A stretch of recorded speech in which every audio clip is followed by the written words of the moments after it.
بەناوی خوای بەخشندەی میهرەبان ئەم کاتتان باش وەک بەڵێنمان پێدا بوون بە خەڵکی کوردستان کە ناو بە ناو و بەردەوام لەسەر ئەو کەیسانەی کە لە نێوان بەغدا و هەرێمدا هەیە لەسەر ئەو گرفتانەی کە بوونەتە هۆی کاریگەریان هەیە لەسەر ژیانی خەڵکی کوردستان چەندەمان پێ بکرێت لە ڕێگەی کەناڵە بەڕێزەکانی ڕاگەاندنەوە هەواڵەکان بە دەقیقی لە زمانی خۆمانەوە وەرگرن. ئەم کۆنگرە ڕۆژنامەنووسیە بۆ خەڵکی کوردستانە ڕوونکردنەوەیەکی تەفسیلیە بۆ ئەو بابەتانەی کە لە بەغدا ڕوەدەن. ئەمانەوێت لە ڕێگەی ئێوە ڕاستیەکان بە خەڵک بڵین. لە ماوەی چەند ڕۆژی ڕابردوودا ئێمە کۆنگرەیەکی ڕۆژنامەنووسیمان کردبوو. ئەمە تەواوکەری ئەو کۆنگرە ڕۆژنامەنووسیە. کۆمەڵێک مەلەف هەن لە نێوان بەغدا و هەرێما کە ئەو مەلەفانە بە بۆنەی هەندێ بابەتەوە تا ئێستا لە خەڵکی کوردستان شاراونەتەوە. ئێمە بڕیارمانداوە ئەم سێ پەرلەمانتانە لە سێ گروپی جیاوازین، لە سێ کوتلەی جیاوازین شتێک کۆی کردینەتەوە کە بریتە لە بەرژەوەندی خەڵکی کوردستان. داهاتی ئەم وڵاتە داهاتی هەموو خەڵکی عێراقە، بە تایبەتی داهاتی کوردستان داهاتی کوردستانیانە، داهاتی خەڵکی کوردستانە. بۆیە پێداگریەکەین لەسەر ئەوەی کە هەمووان بەشدار بن لەو داهاتە. ئەو ناشەفافیەتەی لەمە و پێش ڕووی داوە بڕیارمان داوە چەندەمان پێ بکرێ ئەو ناشەفافیەتانە نەهێڵین وە ڕوونکردنەوەی پێویست بدەین. بۆیە سوورین لەسەر ئەوەی داکۆکی کارێکی سەرسەختی مافەکانی خەڵکی کوردستان بین، هاوڵاتیانی کوردستان بین بە هەموو پێگاتەکانیانەوە. ڕاستە ئێمە لە ئێستادا سێ پەرلەمانتارین، بەڵام دڵنیابن لەوەی کە هەندێک هێزی سیاسی تر پشتگیریمانەکەن، بەشێک لە پەرلەمانتاران پشتگیری ئەم بابەتە ئەکەن، بەڵام نەمانتوانی گروپەکە فراوان بکەین لەبەرەوەی تەوزیعی ئەدوار بێ یاخود هەر برایەکی دیکار پەرلەمانتارێکی تر مەلەفێکی تر یا کەیسێکی تر بجوڵێنێ. ئەو بابەتەی کە ئێمە باسی لێوەکەین یەکێکە لەو بابەتە هەستیارانەی کەوا لە ماوەکانی ڕابردووە لە ساڵی 2003ەوە بە تایبەتی لە ناو موازنەی 2006 تاوەکو 2019 یەکێک بووە لەو خاڵە جەوهەریانەی کە هەمیشە بووەتە گرفت بۆ هاوڵاتیانی خەڵکی کوردستان کە زۆر جار بەم کەیسە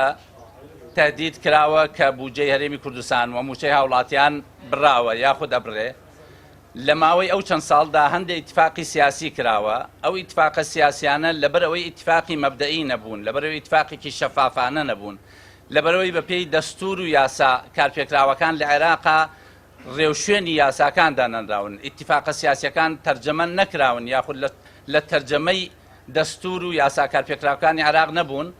هەمیشە ئیتفاقە سیاسیەکان عمری درێژیان 6 مانگ بووە. بۆ نمونە ئیتفاقی سیاسی لە نێوان هەرێمی کوردستان و بەغدا لە ساڵی 2012 لەسەر مەلەفی نەوت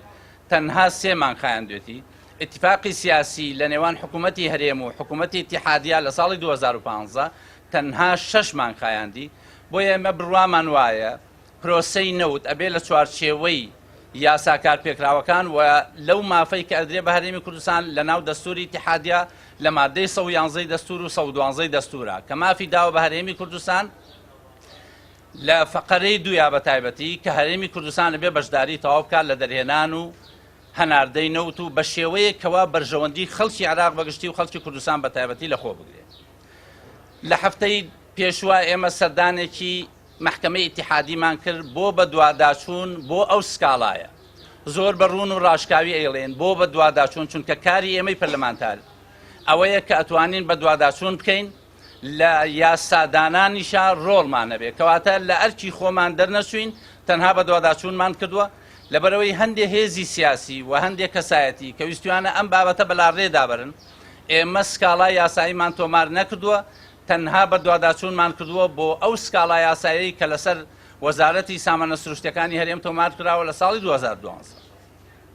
لە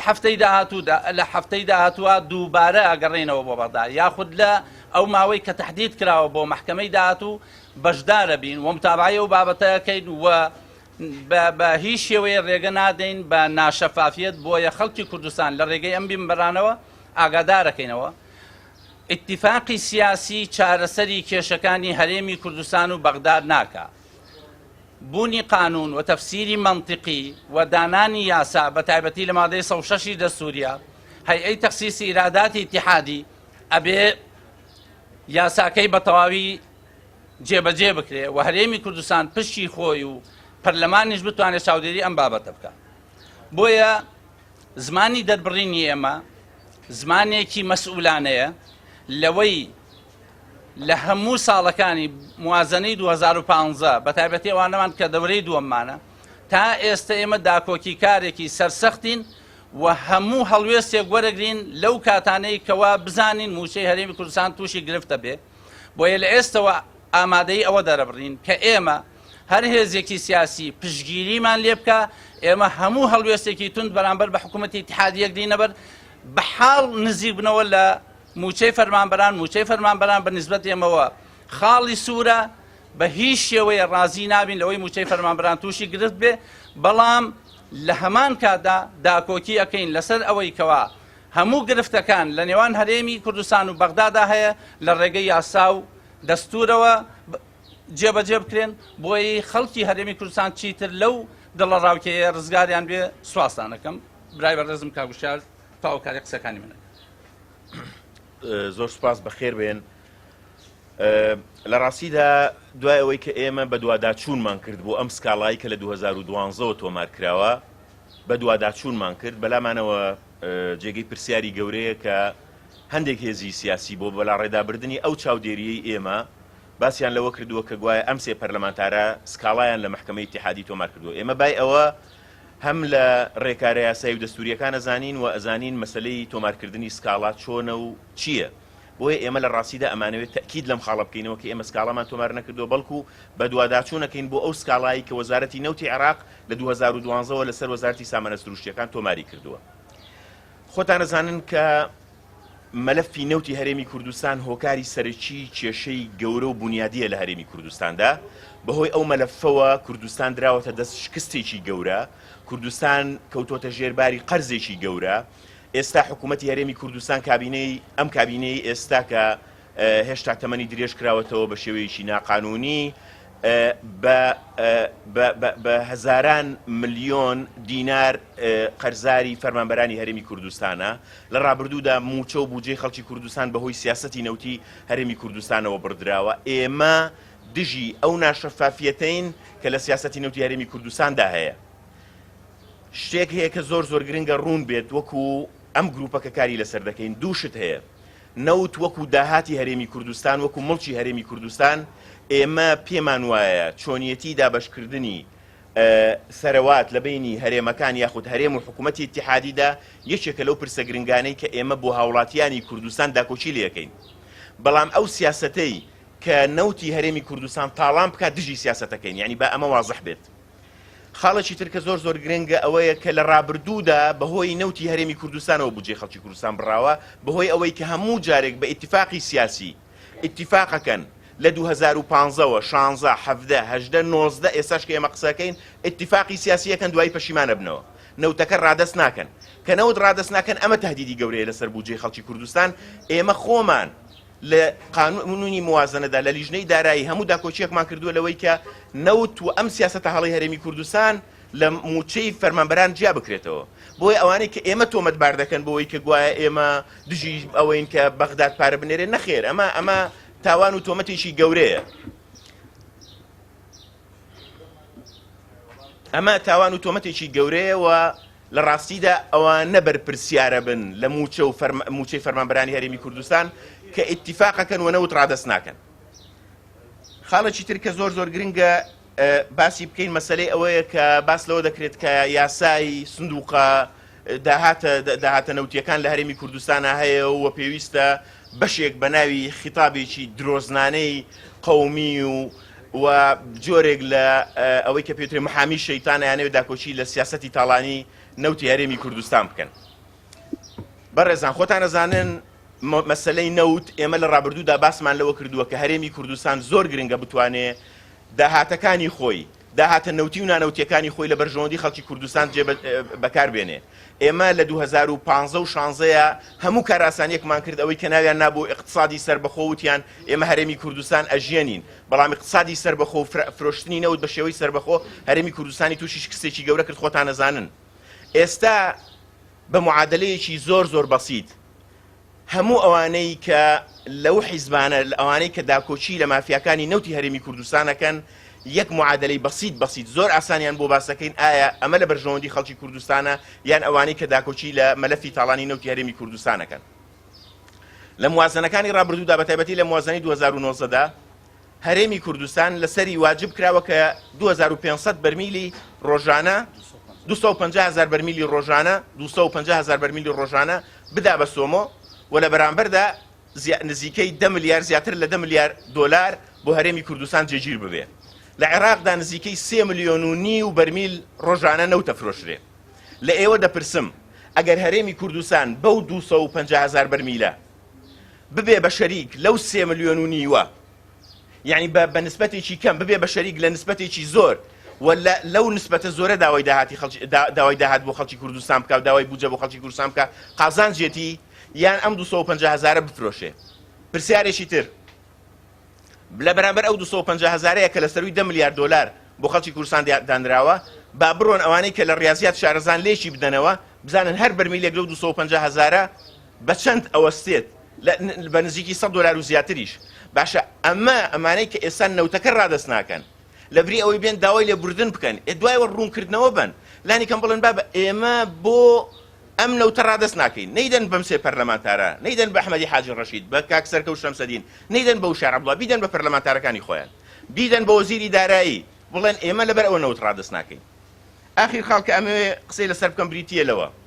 برای بەڕێز مامۆستا ئەحمەدیش ئاماژەی پێدا ئێمە بەرپرسیارانە مامەڵاکەین. ئێمە زمانی قسەکردنی ئێمە زمانێکی بەرپرسیارانەیە. ئێمە ئەزانین کە نوێنەرایەتی بەرزترین دەسەڵاتی یاسادانان لە عێراقا ئەکەین و ئێمە لە چوارچێوەی عێراقێکی ئیتیحادیەین. زۆر دژی هەموو جۆرە مهاتراتێکی سیاسین دژی ئەم زمانە ئاستنزمەین لە تەخوین و لە تۆمەت کە هیچ ئارگومنتێکی عیلمی سیاسی تەنانەت لە بینی قەوسێکە ئەخلاقی پێ نییە هەموو جارێک پەلاماری خەڵکەدەن و تۆمەتی دنیای ئەخەنە پاڵ بە ناوی جارێک بە ناوی عێراقچێتی و جارێک بە ناوی خیانەت و هەموو ئەوانە لە ڕاستیدا ئێمە شەرمەکەین بینە ئەو ئاستی جوابی ئەمانە بینەوە بەڵام ئەمانەوێ شتێک بڵین ئەویش ئەوەیە لە مەلەفی نەوتی هەرێمی کوردستان چاکسازی ڕیشەییمان دەوێت بەبێ چاکسازی ڕیشەیی لە مەلەفی نەوتی هەرێمی کوردستان کە داهاتەکەی بۆ خەڵک بگەڕێتەوە لە ڕاستیدا لە کۆڵ ئەم مەلەفە نابینەوە. زۆر سپاس. هەر دوو خاڵ سلااوتان لێبێ بەشی زۆری خاڵک گرنگەکان مامۆستا ئەحمەد و کاگوشیار باسییان کرد بەڵام بابەتێک کە بۆی زیاتر ڕوون بێ لەسەر محکەمەی فیدراڵی لە ڕاستیە مەلەفەکەی محکەمەی فیدراڵی لەسەر وەڵامی سەرۆکوەزیرانی عێراق ماوە وەڵامی زۆربەی 4 لایەن وەڵامی ئەوێت وەزارەتی نەوتی عێراق سەرچاوە سروشتەکانی هەرێمی کوردستان سەرۆکوەزیری هەرێمی کوردستان سەرۆکوەزیری عێراق سەرۆکوەزیری عێراق وەڵامەکەی بە چەند هۆکارێک دواکەوتووە ئەگەر ئەو وەڵامەی سەرۆکوەزیری عێراق بگات ئەو مەلەفەی حکوومەتی فیدراڵی کە تۆماری کرد دژی هەرێمی کوردستان بەرەو قۆناغی کۆتایی ئەڕوا و دادگای فیدراڵی بڕیاری کۆتایی لەسەردا بڕیاری کۆتاییەکەش پەیوەندی نییە بە موچەی هەرێمی کوردستانەوە بۆی خەڵک بزانێ و ئاگادار بن کە چاواشە ئەکرێن و هەندێک هێزی سیاسی و حکومڕان لەم ناوچەیە بەرژەوەندی گەوریان لەم مەلەفە هەیە لەبەرەوە هەموو هێزی خۆیانە خەنەگەر بۆەوەی مەلەفەکە بە ئاڕاستەیەکی تراب بن بەڵام ئەوەی کە یەکلایە کاتەوە کە ڕێگە ئایا بە هەرێمی کوردستان ئەدرێ نەوت هەناردە بکە یان ناترێت واتە نەک 250,000 بەرمیل هەر هەموو نەوتەکە قەترەیەک نەوت لە هەرێمی کوردستان و بەبێ عێراق ڕێگای پێدرێن نادرێت مەلەفێکی هەستیارە بۆی بزانن بۆچی کەوتونەتە ئەو مەشینە گەورەی شتەواشەکاریان بەگەر خستووە لە دژی ئێمە لەبەرەوە بەرژەوەندی گەورەی ئەو هێزانی تایە ئەوە بابەتی مەلەفی دادگای فیدراڵی بۆی ڕوون بێ و سەرۆکوەزیرانی عێراق ناتوانێت لەوە زیاتر وەڵامەکانی دوا بخات و بێ لە بەرابەر بەرپرسایەتەکانی خۆیان بەرپرسایەتی یاسایی و دەستوریەکانە زوو وەڵامەکەی بگەێنەوە لەبەرەوەی لەگە برادرانە باسمان کرد ئێمە تەجربەمان هەیە ڕێکەوتناتی سیاسی ناتوانن کێشە چارەسەرکە ئەبێ بە دەستور یاسام کێشە چارەسەر بکرێ و ئەوە تاکە حەلی قەتعیە. بابەتێکی تر کە بەلامانەوە زۆر گرنگە بۆی بزانن بابەتی ئەم مەلەفی نەوتە تەنها پەیوەندی نییە بە و مەسەلەی بودجە تەنها پەیوەندی نییە بە موچە خۆرەوانەوە یعنی ئەوە هەرێمی کوردستان ئاوا ڕەزیل کرا ئاوا سەرکس کرا لە بەرامبەر بەغدایە کە داوای موچە بکات کە سوال و ساقی موچە بکات لە بەغدا ئێوە ببیرتان بە پێش 2014 ئەم بابەتە هەر لە ئاران نەبوو کەس زاتی نەیە کە لە عێراق باسی بڕینی موچە بکە هەر موچە کێشە نەبوو کێشەمان بریتی بوو لەوەی لە 17مان هەبێت لە 14مان هەبێت ئەو پارە زۆرەی کە لە عێراق بۆ هەرێمی کوردستان هات کە حەقی خۆمان بوو مافی خۆمان بوو ڕەنگە داوای ئەو کرێت کە زیاتریش قەرەبووی هەرێمی کوردستان بکرێت ئێستاکەوای لێ هاتووە داوای موچەکری ئێمە خەمەکەی ئێمە ئەوەیە کە بە ملیارەها دۆلار لە میزانی عراق ئەبوو بە هاتە هەرێمی کوردستان نهاتۆتە هەرێمی کوردستان کە ئەگەر ئەو ڕێکەوتنانە بکرێت لەگەڵ مامۆستا ئەحمەد خەریکی مەلەفێکی ترین کە پەیوەندی بە بانکەکانەوە هەیە هاوڵاتیانی هەرێمی کوردستان ئەتوانن بە دەیان ملیۆن دۆلار قازانج بکەن مانگانە لە بانکەکانی عراق هەر بانکەکانی عراق ئێستا قەرز ئەدەن بە قەرزی بچووکەیەن بە پرۆژە قەرزی بچووکەیەن بە خانوبەرە بە گەنجان بە فەرمانبەران بەڵام لەبەرەوەی ئەم بابەتانە هەمووی بەیەکەوە بەسراوە هەرێمی کوردستان ئەم دابڕانە لە نەوتا دروستی کردووە دابڕانی لە ئاستی بانقی و سیستەمی دارایی عراق دروست کردووە یعنی زیانەکان بە ملیارەها دۆلارە بەڵام ڕەنگە ئێوە بپرسن بۆچی ئەو هەموو زیانەیەکەین ئەی بۆ حکومڕانەکانی هەرێمی کوردستان ئەو بژاردەیە هەڵ نابژێرن لە بەرامبەر ئەم بژاردەی ئێستەی خۆیان وەڵامەکەی تا ڕادەیەک سانایە بەڵام ئەگەر ور لێی وردبینەوە نەوت هاتن لە بەغدا یا داهاتی هەرێمی کوردستان کە لە بەغداوە بێت داهاتێکی فیدراڵیە سبەینێ کاگوشیار بێتە سەرۆک وەزیرانی یان مامۆستا ئەحمەد داهاتەکە لە عراقەوەیەت لەژێر دەسەڵاتی هیچ بنەماڵە و کۆمپانیا و گروپەکان نییە داهاتەکە ئەبێ بێتە هەرێمی کوردستان موسسات لەگەڵ موسسات قسەیەکات بەڵام ئەوەی ئێستا برادرانەیانەوێت نەخێر گروپێک تاقمێک کە دەستیان بەسەرا گرتو ئەوان ئەیانەوێت بۆ هەتا دەست بەسەر ئەم سەرۆتا بگرن ئەگەر لە حکومەتیشان نەمان دەسەڵاتان نەمان هەموو کاتێک کوچەکێکی سیاسیان بابەتە بەکاربێنن واتە لە بەرژەوەندی ئەوان نییە سەراحەتەن لە بەرژەوەندی ئەوان نییە هێز حکومڕانەکان نییە بەڵام لە بەرژەوەندی هاوڵاتیانی هەرێمی کوردستانە بەڵام لە بەرژەوەندی دەنگدەران و هاوڵاتیان و لایەنگرانی پارتی و یەکێتی و سەرجەم حیزبەکانی ترە بەڵام ئەو تاقمەی سەرەوە تەبعاً لە بەرژەوەندیان نییە بۆیە بە هەموو هێزی خۆیان ئەیانەیە ئێمە بە شەیتان بکەن لەبەی ئەوەی خۆیان کە خەریکین گوتاری تەخوینکردنە بکەن بەڵام دڵنیایانەکەن و کاگوشیار باسی کرد مامۆستاش باسییان کرد ئێمە نوێنەری خەڵکی هەرێمی کوردستانین لەسەر ئەم مەلەفە لە کۆڵیان نابینەوە هەتاوەکو بگاتە ئەنجامێکە لە قازانجی هاوڵاتیانی هەرێمی کوردستان و دواتریش لە قازانجی هەموو هاوڵاتیانی عراق بێ بۆەوەی هەمومان بێکەوە بتوانین سوودبەن بین لە داهات و خێروبێری ئەم وڵاتە زۆر سپاس ناومان نووسیوە تصريح بعدين تصريح خاص إن شاء الله نصرح لكم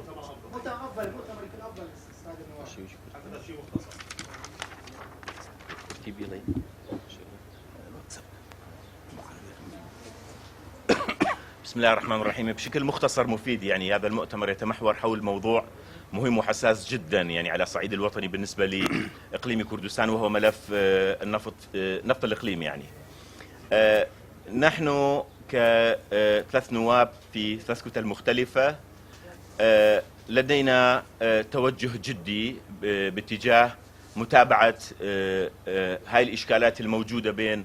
الإقليم والحكومة الاتحادية فيما يخص ملف النفطي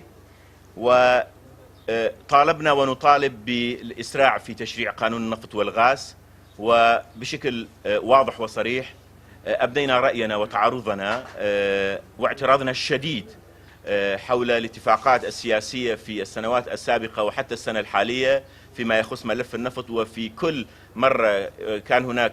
نوع من اتفاق السياسي بين القوى السياسية في إقليم كردستان والحكومة الاتحادية وبعد تمرير الموازنة ونوعا ما يعني صياغة أو تحويل هذه الاتفاقيات السياسية إلى داخل الموازنة وبعد ذلك هناك نوع من التنصل والتراجع من الاتفاقات السياسية. لذلك نرى بأنه من الضروري جدا أن تكون هناك المحكمة الاتحادية تلعب دور مهم جدا في هذا المجال وخاصة هناك ملف قضائي فيما يخص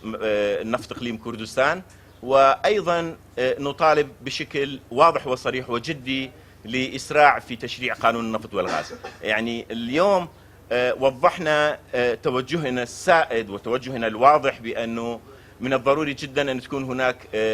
إسراع في تشريع القوانين وإسراع في حل مشكلة نفط إقليم كردستان بطرق قانونية ونبتعد من المعالجات السياسية الفاشلة. شكرا. ناومان نووسیەوە بۆ ئەوەی حەقی کەس نەفەوتێ کورساتمان یەکەم کەس کە هاتووە بۆ ئەوەی ئەو مافە فعلەن ئەوەی جۆرێک لە ئیلتیزام بێ و جۆرەێکیش لەوە بێ مافی کەس نەفەوتێ فەرمووە.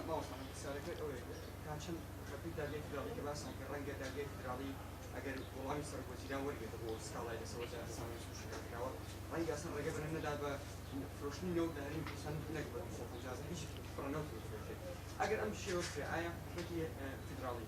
هەموو بایکۆتێک کاتە سەر هەرێمی کوردستان ئایا هەموو سەرچاوداراییەکان لە هەرێمی کوردستان ئەگرێتەوە ئەگەر بەم شێوەیە ئەم بایکۆتانە جێبەجێ نەکرێت ئایا ئەو مەترسیە لەسەر هەرێمی کوردستان هەیە هەموو سەرچاوداراییەکان بگرێتەوە ئەگەر لە حاڵەتی گەشتێکی وا ڕوودات پێویستە چی بکرێت ئەو کاتە کە هەرێمی کوردستان داهات ئایندەی هەرێمی کوردستان لە داهاتی موچەقۆر و هەوڵاتان بەڕێوەوە طبعا ئەمەوێ ئیشارە بەوە بکەم کە ئێمە لە ڕۆژی ئامادەبوونمان لە محکەمەی ئیتیحادی نوێنەری حکوومەتی هەرێمی لێبوو نوێنەری وەزارەتی سامانە سروشتەکانی لێبوو نوێنەری سەرۆکی ئەنجومەنی وەزیرانی حکوومەتی هەرێمی لێبوو ئەوەمان لەگەڵ باسکردن کە ئایا تا چەند دازەیەک کەیسەکە بە بەهێز دەزانن ئێوە لە ڕووی ئەوەی کە بە حکمی شارەزاییمان بە حکمی ئەوەی کە ئێمە لە موازنە ئیشمان کردووە وتمان ئەو کلێنانەی کە ئێمە شارەزاین و جۆرێک لێ اعتراف کراوە بە نەوتی هەرێم ئێمە هەموو ئامادەیەکمان هەیە کە ئەو کلێنانەتان پێ بڵێن و چۆن بتوانن ئەم کەیسە بە بەرژەوەندی هاوڵاتیانی خەڵکی کوردستان یەکلا بکەنەوە بۆیە پێمان سەیرە ئەو لایەنانەی لە پشت تەشویقکردن و لە پشت بە تەخوینکردنەوەن کە زۆر چاکەزانن خۆیان محامیان نردووە لەوێ لەسەر ئەم کەیسە بکۆڵێتەوە کە ئەزانن ئەو کەیسە کەیسێکە لە 2012 هەیە باز لەوەکەن کە ئێمە سکاڵەمان تۆمار کردووە سەبارەت بە بابەتەکەی جەنابە ئێمە سێ مادەمانەیە لە دەستورا سێ کێشەکەی هەرێمی تیا هەڵ کراوە مادەی 140 کێشەی ئەرزی تیا چارەسەر کراوە مادەی 105 کێشەی توازنی سیاسی تیا چارەسەر کراوە مادەی 106 دەستور باز لە هەیئەت تەخسیص مراقبة الإيرادات الاتحادية قانونی دارەی مالی و دەینی عام کە قانونێکە لە ماوەی 2 هەفتە پێش ئێستا تەمریر کراوە لە پەرلەمانە لەم قانونا دیاری کراوە کە چۆن داهاتەکان لە عێراق کۆکرێتەوە و چۆن دابەژەکرێتەوە بۆیە لە هەر حاڵەتێکە محکەمە بڕیار بدات چکەمە ناکرێت پێش محکەمە بکەین بۆ بڕیاردان ئەوە بڕیاری محکەمەیە بەس بڕیاری محکەمەی ئیتیحادی بات و ملزم للجەمیع یعنی کەس ناتوانێت سێنافی بکە و ئەو بڕیارەی ئەوەیدا هەمووان ئەبێ پابند بن پێوە و هیچ بۆرسەیەکی گیانی ناتوانێت ئەو نەوتە بکرێت بە چه ئاراسەیەک بڕیار بدا بەڵام دوجار لە دەستورە و لە یاسا کارپێکراوەکانی حکوومەتی ئیتیحادیە باز لەوە کراوە کە داهاتەکانی عێراق چۆن دابەشەکرێ و چۆن هاوڵاتیانی عێراق هەمویان پشکدارن لە داهاتەکانی عێراق بەگشتی ئەوەی کاگەوشیار باسی کرد ئیزافەیەکی دردان بمێ لە ماوەی 2013 تا ئێستا نەوت ڕادەست نەکراوە بوجەش نهاتوە بۆ حکوومەتی هەرێم هەموو ساڵێک ئەگەر حسێب بکەن ساڵانە 10 ملیارمان بۆ باتایە لە 7 ساڵاواتە 70 ملیار دۆلارمان بۆ هات بەرپرسانی هەرێمی کوردستان بە من بڵێن 70 ملیار باشترە یا ئەو نەوتەی کە فرۆشتوانە ئەگەر بای 70 ملیارە با پێمان بڵێن بەڵێ ئێمە خۆمان بای 100 ملیارمان فرۆشتووە بەس من دڵنیام 26 ملیار دۆلار ئەوەی کە خۆیان نێڵن قەرزیان بۆ بەجێهێشتوین موچەی فەرمانبەرانیش تا ئێستا بەو شێوەیە دراوە و قەرزێکی زۆریش لەسەر حکوومەتی هەرێمەیە و ئەیش بینن مەشاریا لە هەرێمی کوردستان نەماوە کەواتە ئەوەی کاک سەرکەوتوتی ئەمەی ئێمە ئەیکەین دژی بەرژەوەندی مافیاکانی نەوتە دژی ئەو بەرپرسانن کە ئەیانەوەی خەڵکی هەرێمی کوردستان ئاسوودە نەژین ئەگینا دڵنیایە دەینەوە خەڵکی کوردستان کە ئەو یاسانەی لە عێراقا کاری پێکراوە بە هیچ شێوەی مەساس بە مافی هاوڵاتیانی خەڵکی کوردستان ناکە سواس ئاژانسی ناسکورد رويشتون قناة الاتجاه أستاذ علي يمكن صرحنا پشتیوان جمال وست پێشتر وێست گەبوو ئێستا نازان دوار ڕۆژ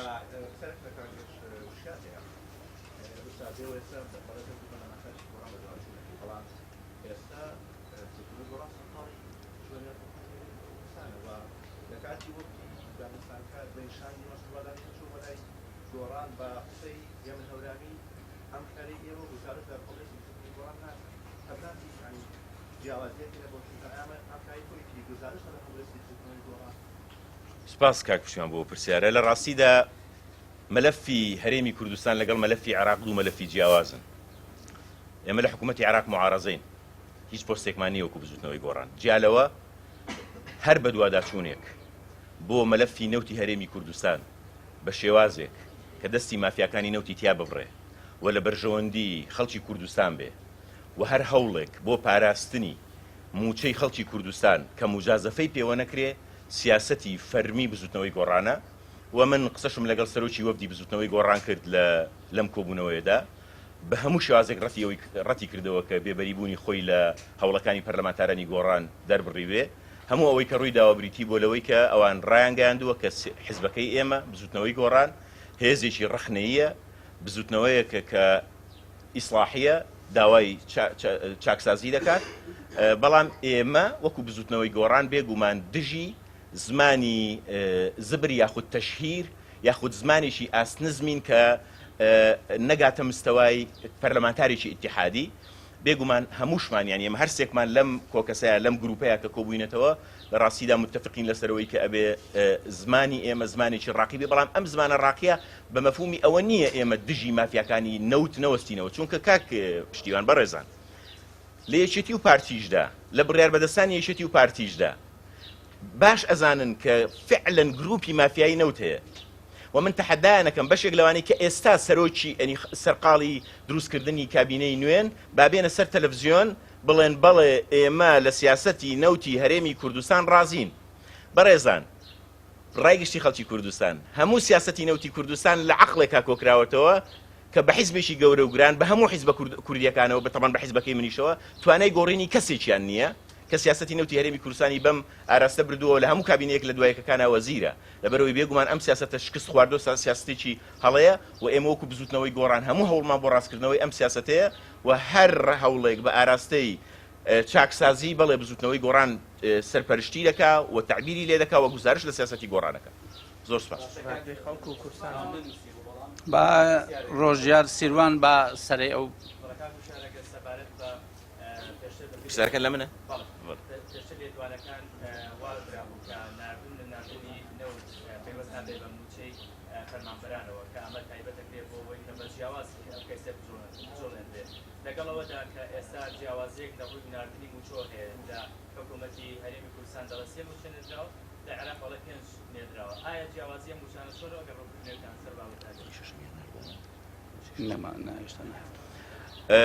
لە ڕاستیدا ئەوانەی کە لە یاسای موازنە زانن یاسای موازنەی 2019 بۆ ساڵی 2019 لە 2019 تا ئێستا حکوومەتی ئیتیحادی 5 موچەی نردووە مەفروض بوو بە هەر شێوازێکەیە حکوومەتی هەرێمی کوردستان کە نەوتە فرۆشن و کەس نازانێ داهاتەکەی لە شوێیە مەفروض بوو هی ساڵی ڕابردوویان ساف کردایەوە لە سەرەتای ساڵەوە لە یەکی ماڵێن لە مانجی یەکەوە 1 2 3 4 5 موچەیان باە چونکە زانی یعنی خۆ ئەمە عیبێکی گەورەیە یعنی هەر پەرلەمانتارێک هەر بەرپرسێک هەر ڕۆژنامەنووسێک هەر ڕۆشنبیرێک پشت بکاتە ئەوەی کە یعنی یاخود دژی ئەوە نەبێت کە ئەم سیاسەتە کۆتایی بێ کە تاکەی خەڵکی کوردستان فەرمانبەرانی هەرێمی کوردستان هەست بکەن 3 موچە و 4 موچە و 2 موچە لە دوار تاکەی خەڵک دەستیان لەسەر دڵیان بێت پاشان ئەم مەوزوعی نەوتە ڕاستە ئێمە لە 2019 بە سەرکەوتووی توانیمان مەلەفی نەوت و ناردنی نەوت لە موچە جیا بکەینەوە و 2019 لە ڕووی قانونیەوە کێشەمانی ئێمە کردومانە ئێمە داوامان کردووە ئێمە داکۆچیمان لێ کردووە ئێمە جێگیرمان کردووە ئێستا دێن ئەمە بە ئێمە دەفرۆشنەوە باشە ئەوە 2019 بەم شێوازە ڕۆیی 2020 ماوەی ینی بۆ ساڵی داهاتوو ماوەیەکی تر بە تایبەتی من و مامۆستا ئەحمەد لە لیژنەی دارایی تووشی هەمان کێشە ئەبینەوە باشەڵەن ئێوە هەموو ساڵێڵەن 250 نێرن و تەنەکەی بەرمیل نانێرن چۆن داکۆ ئێوە خۆتان بخەنە جێگەی ئێمە ڕایگشتی خەڵکی کوردستان خۆی بکاتە جێگەی ئێمە چۆن داکۆشی لێ بکەین ئێمە جاری ڕابردوو تەنانەت باسمان لەوە کرد وتیان 250,000 زیاترە وتمان باشە بەڵام مستحقاتی شەریکات هەیە خۆ لە مفاوەزاتەکانە بەشێک لە برادرانی پارتی هەنێ لە وەسیلەکانیان بەشداریان کردووە ئەزانن کە ئێمە و داکۆچیانەمان کردووە ئێمە مەلەفی نەوتمان جیا کردوتەوە وتمانە باشە ئەمە مستحقاتی کۆمپانیەکانە 250,000 نێرین 250,000 نێرن کاکە ئەینێرن بەڵێ ئەینێرین باش لەو کاتەوە 5 مانگ موچە نێردراوە حکوومەتی ئیتیحادی نێتباشی خۆی نیشانداوە ئەوان تەنەکەی بەرمیل نانێرن قەینا ناینێرن بابێن ڕوونکردنەوە بن بە ڕایگشتی بیدەن بە پەرلەمانتارەکانی خۆیان بڵێن ئێمە لەبەر ئەوە ئەم 250,000 نانێرین ئێمە لەبەر ئەوە وەختی خۆی وعدمانداوە لەبەر ئەوەش پەشیمان بووینەوە بەڵام هەر کەسێک قسەی لەسەر بکا بڵێن وەڵا ئەمە خائینە ئێمە چەندی بەچەند دوایەوە بەڕاستی مەسجێکە ئێمە بگا ئەگەر پێیان وابێ هەر حێزێک پێی وابێ لەبەرەوەی زۆرینەیەکی دروست کردووە هەر چۆنێک دروستی کردووە لە کوردستانی عێراق بێدەنجیە سەپێنێ خەیاڵی خاوە بێدەنگ نابین لە ڕاستیە بۆچی ناو هەیە ناوەکان کوردستان تیڤ وەڵاهی ناوەکە ئێمە سی کەماتەکەمانە کرد ببورە فەرموو وشیارانی مەلەفی نەوت خۆ دەزانی لە کوردستانە ئێستا سلووکێک بەنیازدا بنێ بە ناوی سلووکی داهاتە نەوتیەکان یعنی ئێستا باشتر نییە بەڕای لێ وەکو هەستێ ئەندام پەرلەمان کە تا ڕادەیەک دەستکردنەوە لە نێوان لایەنە سیاسیەکانی کوردستانە هەیە و خەڵک ترسی ئەوەی هەیە لە ڕابردووە موچەی بڕا قوتی بڕا یعنی ئەم مەلەفە لە ئێستا هەزناکی گرژیە جارێکی تر چونکە جاری پێشوو با بە ڕاشکاوی قسە بێت کاکتۆرخانە لێوانی ژیا واتر نیگەرانی لای برادرانی با بڵێ حیزبەکەی من پارتی دروست بوو و هەوای ڕوونکردەوەی ڕاستەوخۆیان لە تۆی گۆڕان کرد ئەمڕۆ من کە لەبەر دەبتوێ ڕاوەستاوە وازان هەردوو شیار عەبدوڵڵای ساڵی 2002 زمانێک قسە ئەکەی مەسەلەن کە زمانی ئۆپۆزیسیۆنە لە کاتێکا حیزبەکەی تۆ ڕاستە تۆ لە عێراقی تۆ نوێنەری خەڵکی کوردستانی بەو ئیتیجاهە نەئەبێ بڵێن ئەمە گۆڕانە ئەمە یەکێکی ئەمە پارتیە بەسەس ناکرێت پرسیارەکەت وازحە یعنی یەک شت یعنی ئەگەر بێت توێەوە بە گفتگۆ لەگەڵ بەرپرسانی نەوتە چونکە خۆ دەزانی هیچ کەناڵێکی تەلەڤیزیۆنی 2 ساعات کۆمرێ ڕۆژنامەنووسی ناگوازێت باس سەریع بێ لەگەڵ ئەم قسانە ڕوبەڕووی ئێمە کە ڕۆژنامەنووسی ئێوە بەرپرسەکانتان دائیمەن لەگەڵ سەرۆکەکانی پارتی شێتیان دانیشتون باشتر نییە ئێوە لە ڕێگەی بەرپرسەکانتانەوە ئەم مەلەفانە بکەین پرسیارەکەت وازحە بۆی درێژتر نەبێتەوە تۆ پەیامنێری کورسان تیڤیت جارێ یەکەم باسیەوەت کرد کە سندوقی داهاتە نەوتیەکان هەیە ساڵی چەند ئەم سندوقە تەشریع لە 2015 یاساکە تەشریع کراوە کوا سندوقەکە یعنی نەوتی 2015 و 16 و 17 تۆ با بتوا ببمەوە قوربان ینی من تا پرسیارەکە وکت قسەم نەکردوانە 15 و 16 و 17 و 18 و 19 شیان بردووە ئاساییە قسە نەکەین تا ئەو کاتە یعنی چاوەڕێ بکەین هەتا ئەو سندوقە کەی حەزیان لێ بدروستیەکەن یەک دوو کاکەجیان پەرلەمانتار بەقەدەر ئەوەی نوێنەری حیزبەکەیەتی ئەوەندەش نوێنەری خەڵکە چونکە ئێمە هەڵبژارنەکانمان هەڵبژارنی ڕاستەوخۆن قایمەی کراوەیە لەو قایمەی منە 40 کەسی تر 50 کەسی تریش کاندید بووە کە خەڵک منی هەڵبژاردووە مەرجینە بەس دەنگدەری گۆڕان دەنجیدا بێتمە بێگومان من ئەگەر گۆڕان نەبووە پەرلەمانتار نەبووم ئەمە ڕاستە و من گزارشت لە هەموو ئەو سەرەتا فکری و ئامانجە فکریانە دەکەم کە بزوتنەوەی گۆڕان بۆی دامەزراوە لەبەرەوەی ئەوەی ئێمە کردومانە تەنها و تەنها لە بەرژەوەندی مەلەفی نەوتی هەرێمی کوردستانە ئێمە ئەمانەوێ ئەم مەلەفە ئەم نەوتە وەکو سەرچاوەی سروشتی بۆ خێر و بێری خەڵکی کوردستان بێت یعنی ئەگەر سبەی یاسای نەوت و گاز بێتە پەرلەمانی عێراق هەرسێکمان و هەمومان داکۆچی لەوە دەکەین کە هەرێمی کوردستان زۆرترین سەڵاحیەتی هەبێ کە مامەڵە بە داهاتی خۆیەوە بکە وەکو هەرێمێکی فیدرالی لە حکوومەتی اتحادیە بەڵام داواکاری ئێمە ئێستا ئەوەیە ئەم ئیتیفاقە سیاسیانە کە جێبەجێ ناکرێن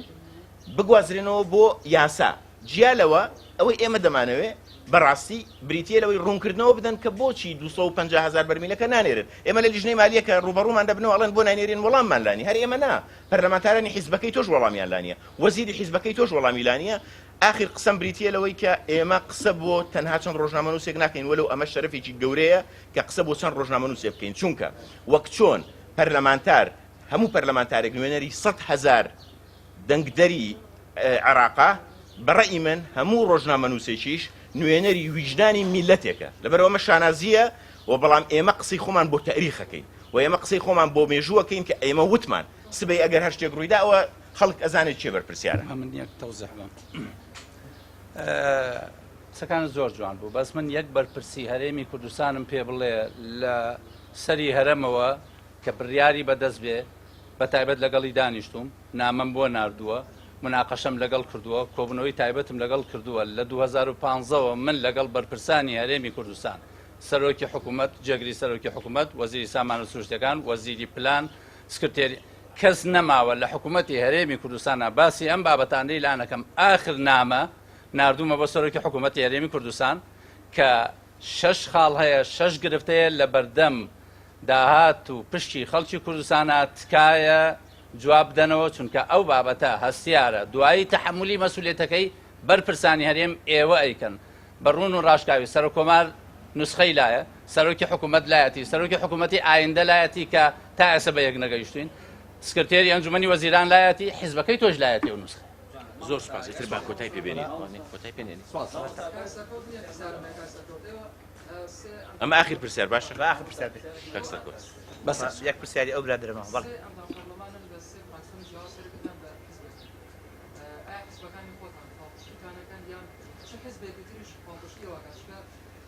مامۆستا ئەحمەد لە قسەکان لە سەردا باسی ئەوەی کردوتی ئەگەر حیزبەکان هەڵبژتیان کرد ئێمە هەڵوێستی خودمانە بەدەمەوە ئایا چه حیزبێک بەڕوونی هەڵبژتی بۆ ئێوە دەبڕوە تا ئێستا زۆربەی پەرلەمانتارەکانی کورد لە بەغدا پشتگیری ئەم بە دوواداچوونەی ئێمەیان کردووە بەڵام لەبەرەوەی لە ئەساسۆ گروپەکەی ئێمە گروپێکی سێکەسی بوو بە تایبەتی دوانمان لە لیژنەی مالین ئەم بابەتە ڕۆژانە مەسئەکا بە دانیشتەکانی ئێمە لەگەڵ کاک سەرکەوتا ئیتفاقیەوەمان کرد کە ئەم گروپە و ئەم بە دوواداچوونە ئێمە بیکەین چکە ناکرێت 57-58 پەرلەمانتار یەک کەیس بجوڵێنن وتمان با تەوزیعی ئەدوار بکەین چونکە تەنها یەک کەیس نییە لە نێوان هەرێم و بەغدا حیزبەکانی ئێمە بەڕێز من شەرمەندم بەوەی لە حیزبێکی سیاسیم کە ناوی کۆمەڵی ئیسلامیە بەس کۆمەڵی ئیسلامی بەهی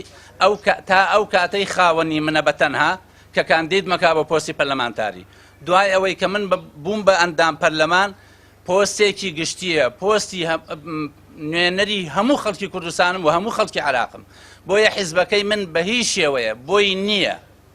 تەدەخل بکە لەو بە دوواداچوونانەی بە تایبەتی کە لە بەرژەوەندی خەڵکی کوردستانە و ڕۆژێک لە ڕۆژان ئەو حیزبەی من بە منی نەوتووە ئەو کەیسە واز لێ بێنە ئەو کەیسە متابعە بکە هەر لە بیدایەت و ئیتفاقم لەگەڵیان کردووە یەکێک لەو پرەنسیپانەی کە بۆیان داناوم بریتیە لە بەرژەوەندی گشتی خەڵکی کوردستان و عراق پاڵپشتێکە تا ئێستا بە شێوەیەکی شخصی کراوە بە شێوەی برادەرایەتی کراوە لە هەموو حیزبە سیاسیەکان خوازیارین بە شێوەیەکی فەرمی حیزبە سیاسیەکان تەبەنی ئەم بابەتەی ئێمە بکەن کە ئەبێ مەلەفی نەوت لە ژێر ڕۆشنایی مادەکانی دەسوور و یاسا کارپێکراوەکان بە تایبەتی لە هەمویان تایبەتی تر لە ساڵی 2007ەوە هەوڵە درێ بۆ تێپەڕاندنی یاسای نەوت و غازی عراقی هەوڵ بدرێ لەم خولە ئێمە یاسای نەوت و گازی عراقی تێپەڕێنرێ و هەمووان بەشدار بن تیا تاوەکو مافی خەڵکی کوردستانی تیا پارێزراو بێ ئەگەر هێزە سیاسیەکان پشتگیر بن یاساکە تێپەڕێن مەبەستم لەو بابەتە دەستان خۆش وەڵامی